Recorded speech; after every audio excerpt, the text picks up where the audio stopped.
The Effects of the iPod on the Music Industry by Tyler Warnke. In this PowerPoint, we will discuss the products before the iPod, the sales of these previous products, the illegal downloads, and opinions of artists.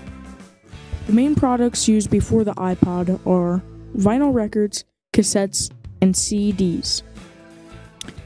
Record stores have been on the decline since 2002, the study taken a year after the iPod came out.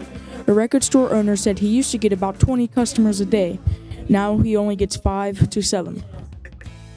But according to more recent studies, vinyls are steadily on the rise again. In 2008, the sales nearly doubled due to people realizing that the music quality is much better on record players versus digital downloads. This chart shows the dramatic changes in CD sales. Before the iPod, there were about 9,500 music stores. After the iPod, there were only 2,000. Plus, in 1 year, CD sales dropped by 8%, but downloads nearly increased by 200. In 2008, CD sales dropped by 17 million, which is about 14%. $14.6 billion worth of CDs were sold in 1999, and it dropped to $10.4 billion in 2008. Moving farther along, in 2010, CDs dropped by 20%. The line in the blue with red dots is CD sales. They've been declining since 2001. Ironically, the year the iPods were released. The green with yellow dots is album downloads. They've been inclining since 2003.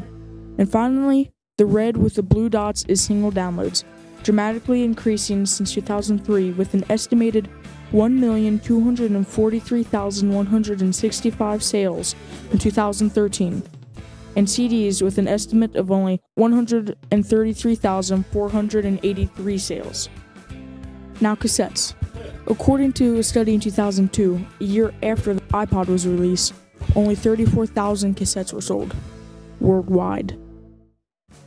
In this chart, the black is vinyls, which have been on a steady decline since 1980. The blue line is cassettes, which too have been on a steady decline since 1990, and the red line is CDs, which have started to die out since 2001 when the iPod came out, and finally the green line is iPods. As this chart shows, even though cassettes were on a downward trend, when the iPod spiked is when the cassettes completely died out. 40 billion songs were illegally downloaded in 2008. The music industry is only making 5% of the money it could potentially be making.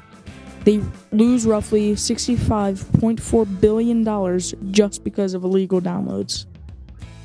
Some bands like AC/DC or the Beatles for a while don't allow their music to be on iTunes. AC/DC's reason for this is that a lot more people download single songs versus whole albums. Most of the time, albums represent a theme as a whole. Some bands don't allow their music on iTunes, so you are forced to buy the whole album and receive the theme. But most bands allow their music on iTunes because they can make more money from the extra form of music. If the artist isn't on iTunes, most teens refer to illegal downloads to get a specific song they would like. Is the transfer from these previous products to digital music iPods good or bad? If you choose to own an iPod and you don't download illegally, you are still helping the artist make their only form of income. But if you download illegally, it becomes a bad transfer because the artist can't make any money. So you decide for yourself, is the iPod effect good or is it bad for the music industry?